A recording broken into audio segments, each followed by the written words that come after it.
염려 대신 믿음을 선택하십시오 라는 제목으로 하나님 말씀을 함께 나누도록 하겠습니다. 오늘 본문 25절 말씀을 먼저 같이 한번 읽어보겠습니다. 25절입니다. 시작. 그러므로 내가 너희에게 이르노니 목숨을 위하여 무엇을 먹을까 무엇을 마실까 몸을 위하여 무엇을 입을까 염려하지 말라. 목숨이 음식보다 중하지 아니하며 몸이 의복보다 중하지 아니하냐. 자, 오늘 본문의 말씀은 예수님께서 염려하지 말아라 라고 말씀하신, 우리에게는 익숙한 본문의 말씀입니다.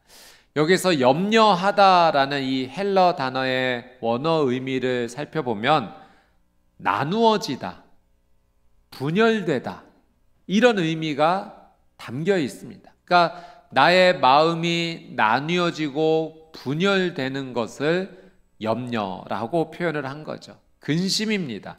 걱정입니다.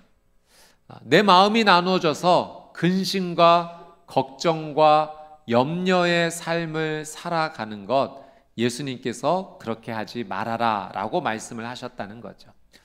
어떤 한 사람이 굉장히 근심에 쌓인 사람이 있습니다. 날마다 이 근심이 모든 것이 이 사람에게는 염려의 대상입니다. 그래서 늘 얼굴이 어두울 수밖에 없었는데 하루는 얼굴이 해같이 빛나면서 이렇게 나온 겁니다. 그래서 옆에 있는 사람이 너무 궁금해서, 아니 얼굴이 이렇게 밝아질 수가 있나요? 어떤 일이에요? 물어봤더니 제가 저 대신, 제가 근심이 너무 많아서 근심을 대신해 줄, 염려를 대신해 줄 사람을 고용했습니다.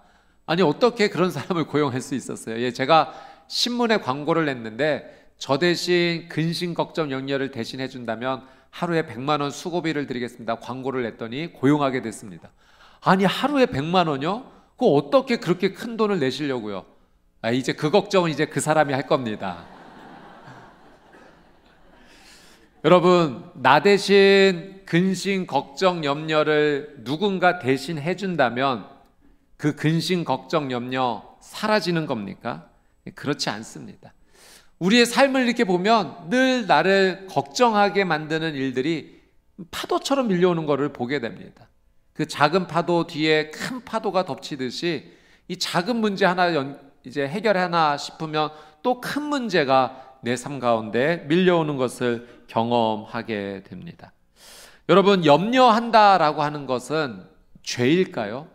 그 염려 자체가 죄는 아닙니다. 그러니까 일종의 감정적인 부분인 거죠. 그러니 여러분, 너무 내가 근심이 많나 염려가 많나 염려하지 않으셔도 되겠습니다. 여러분, 우리의 몸에 편도체라는 것이 있습니다. 이 관자놀이 부근쯤에 이 편도체라고 라는 것이 있는데, 아몬드 모양 구조의 신경체계입니다. 이 편도체의 역할이 무엇인가? 우리가 삶을 살아가다가 어떤 위험적인 요소를 우리가 마주하게 될 때 이 편도체가 그것에 대해서 위험을 피할 수 있도록, 반응할 수 있도록 도와주는 역할입니다. 예를 들어서 공이 우리에게 갑자기 확 날라온다 그러면은 이걸 인식해서 공이 날라오는구나, 내가 피해야겠구나라고 이 생각 자체를 인식을 해서 내가 피하는 것이 아니라 이 위험이 다가온 순간 편도체가 발동을 해서 명령을 내리면 몸이 갑자기 피하게 되는 겁니다. 그러니까 생각할 겨를도 없이 위험을 피할 수 있도록 도와주는 아주 중요한 신경체계입니다. 우리에게 꼭 필요한 거죠. 그런데 문제는 이 편도체가 과활성화되면 좀 문제가 생깁니다. 이 편도체가 과활성화하게 되면 아무것도, 작은 일에도 불구하고 너무나 위험과 불안을 우리가 느끼기 때문에 그랬죠. 그래서 그것이 불안 증세나 공황 장애로 발생할 수가 있는 겁니다. 예를 들면 우리 몸에 갑자기 어떤 상처나 또는 어떤 점이 생겼다라고 했을 때 몸에 왜 이상이 생겼지? 요거 좀 잘 치료해야겠다. 이 정도로 반응할 수 있는데, 이거 큰 질병 아니야? 이거 암 아니야? 너무 과하게 근심, 걱정, 염려가 표현이 되는 겁니다. 이 편도체가 너무 활성화하게 되면 과장해서 인식해서 불안과 스트레스와 공포를 느끼게 되는 겁니다. 이 염려를 생각해 보면 이 편도체 역할과 좀 비슷하다는 생각이 듭니다. 적당한 염려는 우리가 삶을 살아감에 있어서 피할 수 없는 일이라고 생각합니다.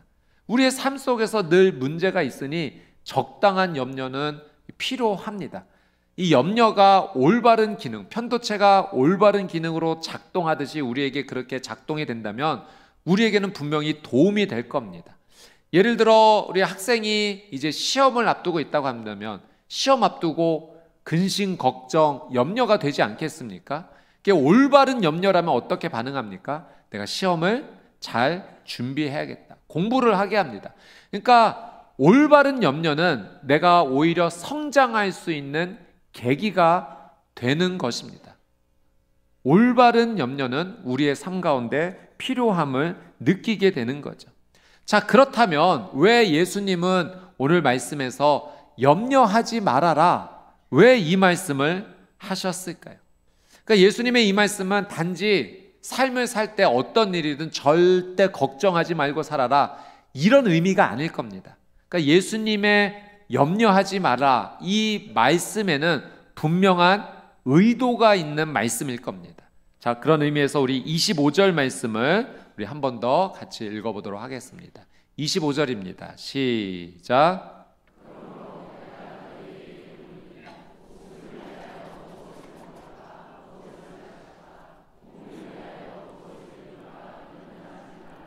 목숨이 음식보다 중하지 아니하며 몸이 의복보다 중하지 아니하냐. 자, 예수님께서 염려하지 말아라 라고 하신 이 말씀을 보면 일종의 조건이 있습니다. 이런 부분에 대해서 염려하지 말라 말씀하시는 겁니다. 목숨을 위하여 무엇을 먹을까, 무엇을 마실까 염려하지 말아라. 몸을 위하여 무엇을 입을까 염려하지 말아라. 그러니까 예수님께서 목숨, 생명에 대해서 또 몸에 대해서 지금 말씀하시는 겁니다.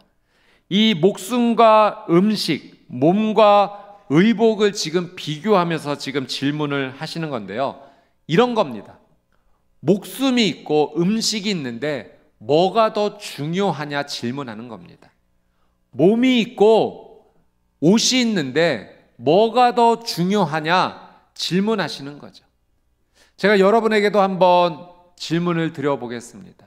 여러분, 지금 여러분의 생명이 훨씬 더 중요하십니까? 아니면 오늘 점심에 뭐 먹을지 이 부분이 좀 중요하십니까? 여러분, 여러분의 몸이 더 중요하십니까? 아니면 몸이야 뭐 상처가 나든 병이 나든 상관없이 내가 어떤 옷을 입어야 되느냐, 이게 더 중요하십니까? 당연히 먹는 음식보다 입는 옷보다 생명과 우리의 몸이 훨씬 더 중요합니다. 그러니까 예수님의 이 말씀은 그냥 단지 모든 일에서 걱정하지 말고 살아라, 염려하지 말고 살아라, 여기에 무게중심이 있는 것이 아니라 우리의 삶 가운데 더 중요한 가치의 문제가 있다라고 하는 겁니다. 우리의 삶 가운데 더 중요한 가치가 있는 것이 있는데 그 중요한 것을 잘 선택해야지, 중요한 것은 내팽겨친 채 중요하지 않는 것에 대해서 오히려 더 목숨을 거는 것처럼 살아가는 것은, 그것은 잘못된 삶이다라는 거죠. 여러분, 우리가 삶을 살아가면서 늘 선택을 하며 삽니다.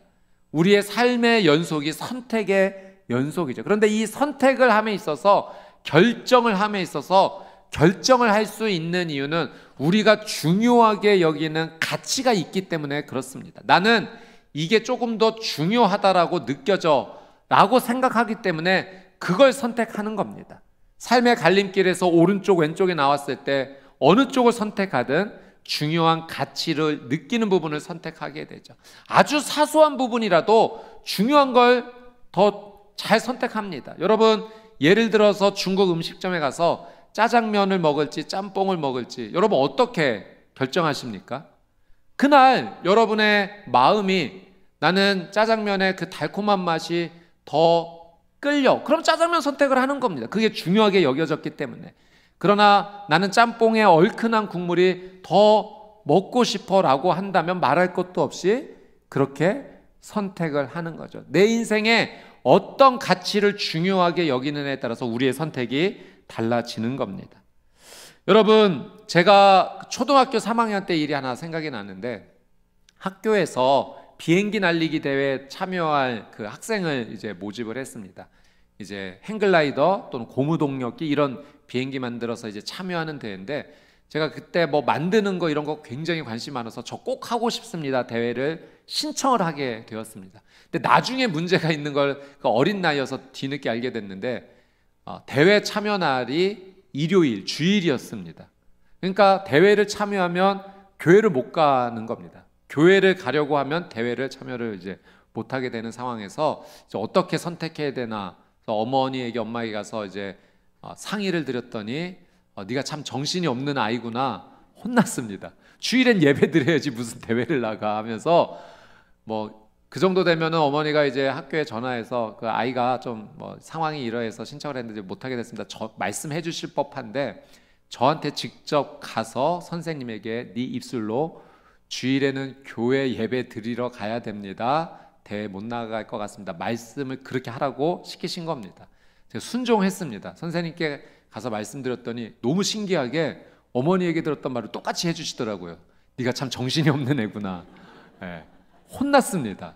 양쪽에서 혼나면서 제 마음 가운데 새겨진 중요한 한 단어, 주일성수. 네. 가치관이 세워진 겁니다. 제가 그 이후로는 주일날은 하나님께 먼저 예배 드리는 거지 한 번도 변한 적이 없습니다. 그 중요한 가치가 제 안에 심겨지게 되니 그렇게 삶을 늘 선택하며 살아갈 수가 있게 되었던 거죠. 오늘 예수님께서는 이 말씀을 하시면서 우리에게 무엇이 중요한 것인지 그 가치에 대해서 우리에게 가르쳐 주시는 겁니다. 믿음에 중요한 가치가 있다는 겁니다. 생명을 선택하는 믿음의 가치를 해야지 무엇을 먹을까 입을까는 우선순위가 아니라는 겁니다. 몸이 더 중요하지 무엇을 입을까는 더 중요한 부분이 아니라는 말씀입니다. 자, 26절 말씀 이어서 한번 읽어보도록 하겠습니다. 26절입니다. 시작. 공중에 새를 보라. 심지도 않고 거두지도 않고 창고에 모아 들이지도 아니하되 너희 하늘 아버지께서 기르시나니 너희는 이것들보다 귀하지 아니하냐. 예수님께서 예를 들어주시는데 공중에 새를 보라 말씀하시는 겁니다. 자, 저 새가 농사를 짓느냐? 농사를 지어서 수확한 것을 창고에 차곡차곡 쌓아두느냐?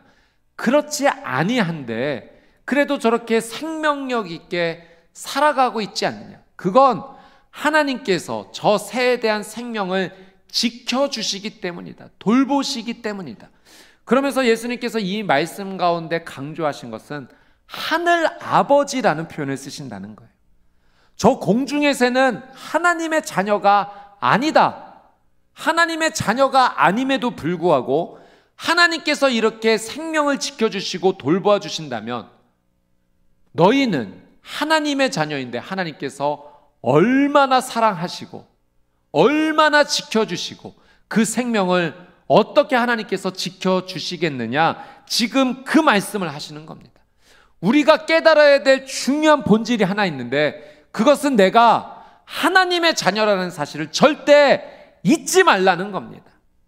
염려하지 말아라 라는 말씀을 하시면서 우리의 존재가 하나님의 자녀임을, 우리가 하나님을 아버지라고 부르는 그런 존재임을 잊지 말라라고 가르쳐 주시는 거죠.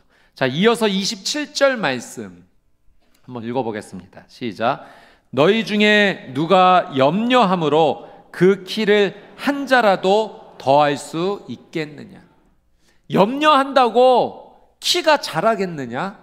물어보십니다. 여기서 키는 헬라어로 삶의 기간이라는 의미가 담겨져 있습니다. 그래서 나이, 수명이라는 의미가 1차적으로 있습니다. 근데 여기서 왜 키가 자란다라는 표현을 사용했냐면 나이가 들면 키가 자라기 때문에 같은 맥락 속에서 그런 의미로 표현한 거죠. 이런 의미입니다. 너희가 아주 고민하고 또 노력한다고 한들 너희의 수명을 너희가 늘릴 수 있겠느냐? 그건 너희가 할 수 없는 일이다. 그 일은 누가 하시느냐? 그 일은 하나님께서 하신다는 겁니다. 하나님께 능력이 있다는 거예요. 그러니 우리가 할 수 없는 일에 대해서 근심하고 걱정하고 염려하고 살아가는 것은 우리의 삶에 도움이 되는 것이 아니라 그것은 해가 된다는 거죠. 그럼 어떻게 해야 되느냐? 능력이 있으신 하나님께 부탁하는 것이 올바른 믿음의 가치라는 겁니다. 그런데 그 능력 있으신 하나님이 누구이신가? 바로 너희의 아버지이시다. 너희는 그분의 자녀이다. 이 사실을 분명히 잊지 말아라. 그것을 예수님께서 말씀하여 주시는 겁니다. 생명의 영역은 하나님께 있고 그 생명의 은혜를 하나님께서 주신다. 그것을 기억하라는 겁니다. 자, 이어서 28절 말씀입니다. 28절 시작. 또 너희가 어찌 의복을 위하여 염려하느냐? 들의 백합화가 어떻게 자라는가 생각하여 보라. 수고도 아니하고 길쌈도 아니하느니라. 어찌하여 의복을 염려하느냐? 뭘 입을지 왜 걱정하느냐? 여러분, 의복은 1차적으로 옷을 말하는 것이겠죠. 그러나 예수님의 이 의미는 단지 입는 옷만을 의미하는 것은 아닙니다. 여러분, 옷보다 더 중요한 것은 좀 전에 말씀드렸지만 우리의 몸이 훨씬 더 중요합니다. 여러분, 마찬가지로 우리는 우리의 존재는 물질보다 우리의 존재가 훨씬 더 가치가 있습니다. 우리가 명예와 인기와 권력을 추구하며 살아갑니다. 그 영광을 누리고 싶어합니다. 이건 하나님께서 자연스럽게 주신 마음입니다. 그러나 그것 자체가 목적이 되어서는 안 된다는 거예요. 명예, 인기, 권력, 소유, 그것보다도 훨씬 더 중요한 것은 우리의 존재가 훨씬 더 가치가 있다는 것을 예수님께서 지금 말씀하시는 거죠. 여러분, 예를 들어 우리가 세상 모든 사람들이 가지고 싶어하는 물질, 명예, 인기, 권력을 다 얻었다 한들 우리의 존재가 사라진다면 그것이 의미가 있겠습니까? 의미가 없는 겁니다. 그러니까 예수님께서는 우리의 존재는 하나님의 자녀로서 우리가 그런 의미를 갖는데 하나님을 떠나서 무엇을 잊고 살아가야 될지 걱정하고 고민하고 염려하는 것은 벌써 출발 자체가 잘못되었다는 거예요. 여러분, 예를 들어 예수님께서 탕자의 비유를 말씀해 주셨잖아요. 둘째 아들이 아버지에게 유산을 미리 달라라고 돈을 가지고 아버지를 멀리 떠납니다. 당장에는 많은 물질과 소유가 있는 듯해요. 행복해 보입니다. 그러나 그 아들의 마지막이 행복입니까? 평강입니까? 허무이고 고통이고 죽음일 뿐이에요. 물질을 소유한다 한들 아버지에게서 떠난 아들의 존재는 고통 속에서 어려워할 수밖에 없는 그런 상황이라는 거예요. 그러니까 예수님의 이 말씀은 옷이 중요하지 않다, 그런 의미를 말하는 것이 아니라 더 중요한 것이 있으니 그것은 하나님 안에서 나의 존재의 의미이다. 지금 그것을 설명해 주시는 거죠. 그래서 백합화를 예로 또 드시는 겁니다. 29절 말씀 한번 읽어보겠습니다. 29절 시작. 그러나 내가 너희에게 말하노니 솔로몬의 모든 영광으로도 입은 것이 이 꽃 하나만 같지 못하였느니라.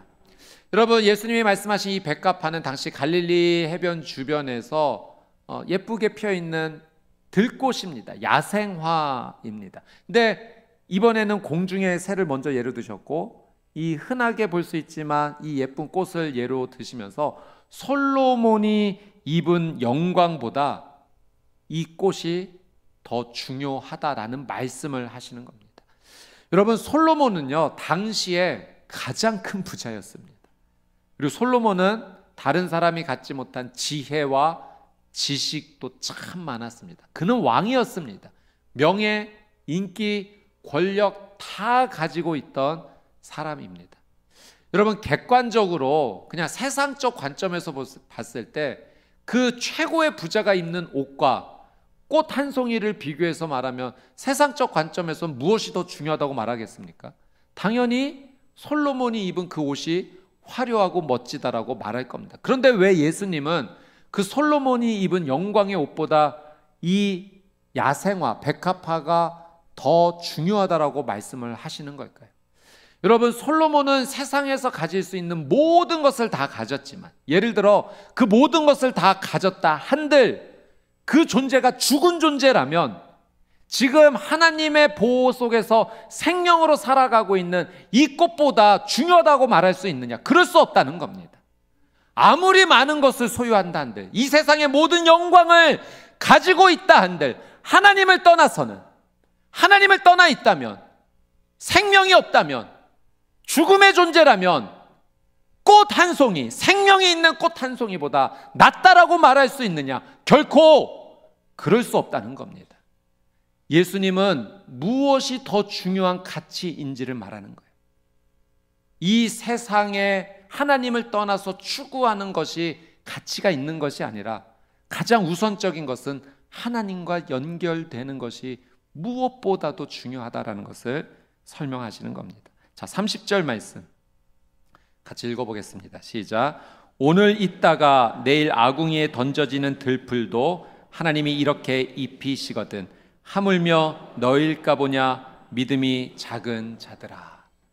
여러분, 들꽃 하나 보면은 참 아름답다라는 생각도 하지만 우리가 그렇게 가치 있다라고 여기지는 않는 모습이 우리에게 있습니다. 그럼 들풀, 들꽃은 오늘 이렇게 펴있지만 또 내일 아궁이에도 들어갈 수 있는 존재예요. 그러나 지금 이 생명이 있는 꽃은 하나님께서 생명을 허락하셨기 때문에 지금 생명으로 피어 있는 겁니다. 하나님의 주권 아래에 있기 때문에 귀한 것이죠. 그런데 그런 들풀도, 내일 아궁이에 들어갈 들풀도 그렇게 생명이 있다면 귀한데 하물며 너희일까 보냐. 예수님의 강조점이 여기 있는 거예요. 하물며 너희일까 보냐. 믿음이 작은 자들아. 예수님이 이 믿음이 작은 자들아라고 외치신 것은 너희는 하나님의 자녀다. 하나님을 떠나 생명을 누릴 수 없는, 하나님 안에서만 생명을 누릴 수 있는 하나님께서 너무나도 사랑하시는 하나님의 자녀다. 그러니 하나님을 떠나지 말아라. 지금 그 말씀을 하시는 겁니다. 여러분, 세상에 살면서 생명을 주시는 하나님을 의지하지 않고 하나님을 믿지 않고 살아간다는 것은 그건 어리석은 일입니다. 생명을 주시는 분을 포기하고 나 오늘 뭐 먹지? 뭐 마시지? 뭐 입지? 이거는 옳지 않은 삶의 방식이라는 겁니다. 예수님께서는 너희는 하나님의 자녀다. 하나님께서 너희에게 생명을 주시는 분이다. 그분이 너희의 삶의 최우선 순위가 되어야 된다는 것을 강조하여 주시는 거죠. 자, 31절 32절 말씀 이어서 한번 읽어보겠습니다. 시작. 그러므로 염려하여 이르기를 무엇을 먹을까 무엇을 마실까 무엇을 입을까 하지 말라. 이는 다 이방인들이 구하는 것이라. 너희 하늘 아버지께서 이 모든 것이 너희에게 있어야 할 줄을 아시느니라. 아멘. 염려하지 말아라. 그러면서 또 이 말씀에 강조하는 것은 하늘 아버지, 예수님께서 아버지, 하나님을 아버지로 계속해서 강조합니다. 뭘 먹을까, 마실까, 입을까는 이방인들이 하는 일이다. 여기서 이방인은 유대인과 다른 혈통적으로 다른 이방 민족을 말하는 것이 아니라 하나님을 믿지 않는, 하나님을 떠나서 세상에서 자기의 쾌락을 쫓아 욕심을 쫓아 살아가는 그 존재들을 말씀하시는 겁니다. 너희는 하나님이 사랑하시는 하나님의 자녀다. 그분께 연결돼야지만, 그분이 너희에게 생명을 주실 뿐만 아니라 삶에 필요한 모든 것을 그분께서 공급하여 주신다. 예수님 가르쳐 주시는 거죠. 자, 마지막으로 33절 말씀 읽겠습니다. 시작. 그런즉 너희는 먼저 그의 나라와 그의 의를 구하라. 그리하면 이 모든 것을 너희에게 더하시리라. 아멘. 너희는 먼저 그의 나라와 그의 의를 구하라. 그리하면 이 모든 것을 너희에게 더하시리라. 아멘. 하나님께 연결된 자로서 그분의 생명을 받아들이고 누리는 사람은 하나님 지켜주십니다. 보호하십니다. 삶에 은혜를 베풀어 주십니다. 여러분, 하나님의 나라와 하나님의 의를 구하는 삶을 예수님께서 가장 먼저 해야 된다고 가르쳐 주신 거예요. 이 먼저라는 것은 첫 번째입니다. 가장 우선적으로, 가장 내 삶의 가장 첫 번째 선택은 하나님 나라, 하나님 의를 찾는 거라는 겁니다. 하나님 나라를 찾아라. 이 나라는 이 바실레이아라는 단어인데요, 절대 군주가 통치하는 왕국입니다. 즉 하나님의 그 통치권 안으로 온전히 들어간다, 그 의미예요. 어떤 의미겠습니까? 나는 하나님의 통치권을 인정합니다. 하나님께서 말씀하시는 대로 순종하겠습니다. 이게 하나님 나라를 구하는 거예요.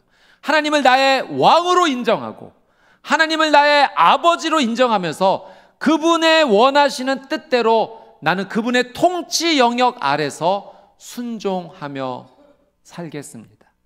나는 하나님 자녀입니다. 하나님 아들이고 하나님 딸입니다. 하나님 말씀을 절대 벗어나지 않겠습니다.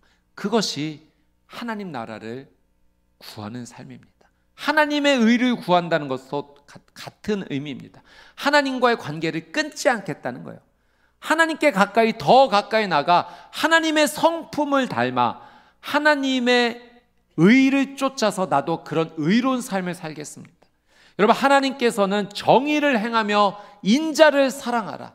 그러니까 죄에 대해서 멀어지고, 여러분 하나님께 가까이 가면 당연히 죄에서 멀어지는 겁니다. 그러나 하나님께로 멀어지면 죄에 더 가까이 갈 수밖에 없는 거죠.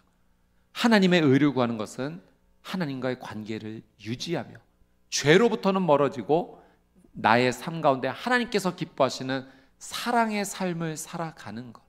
즉 내가 하나님의 자녀임을, 그 본질이 하나님의 자녀임을 잊지 않으며 생명을 주시는 그 하나님께 나의 삶의 모든 걸 맡기겠다는 겁니다. 여러분, 그러면 하나님께서 내 삶의 모든 것을 책임져 주실 줄 믿습니다. 이게 믿음이라는 거예요. 염려하지 말고 믿음을 선택하라는 예수님의 의도는 이겁니다. 하나님을 떠나서 세상 가운데 내가 좀 더 가질 게 뭐가 없을까? 나를 조금 더 만족시키는 것이 무엇이 없을까? 뭐 먹어야 되지? 뭐 마셔야 되지? 뭐 입어야 되지? 여기에 치중하고 여기에 매몰돼 살아가지 말라는 거예요.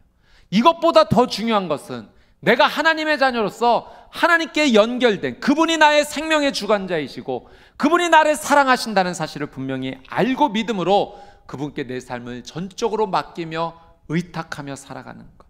하나님, 내 삶 가운데 이런 염려와 근심, 걱정의 파도들이 밀려옵니다. 하나님께 맡겨드립니다. 하나님 은혜를 베풀어 주십시오. 이렇게 하나님을 의지하며 살아가는 자의 삶 가운데 하나님께서 반드시 책임져 주신다라는 약속입니다. 어제 제가 우리 남성 큐티 모임이 한 달에 한 번씩 토요일 날 오전에 있는데요. 어제 제가 한 테이블에서 우리 집사님들과 함께 나누면서 그 나눔 가운데 큰 감동을 받았습니다. 한 집사님께서 한 4개월째 이제 집에서 우리 자녀들과 저녁에 큐티를 하신다는 거예요. 말씀을 읽고 그리고 그 말씀의 느낀 바를 함께 나누고 기도도 하는 이런 시간을 자녀와 함께 4개월째 이렇게 이어오고 있는데 하나님께서 그걸 통해서 너무 큰 은혜를 주셨다라는 고백을 하는 겁니다.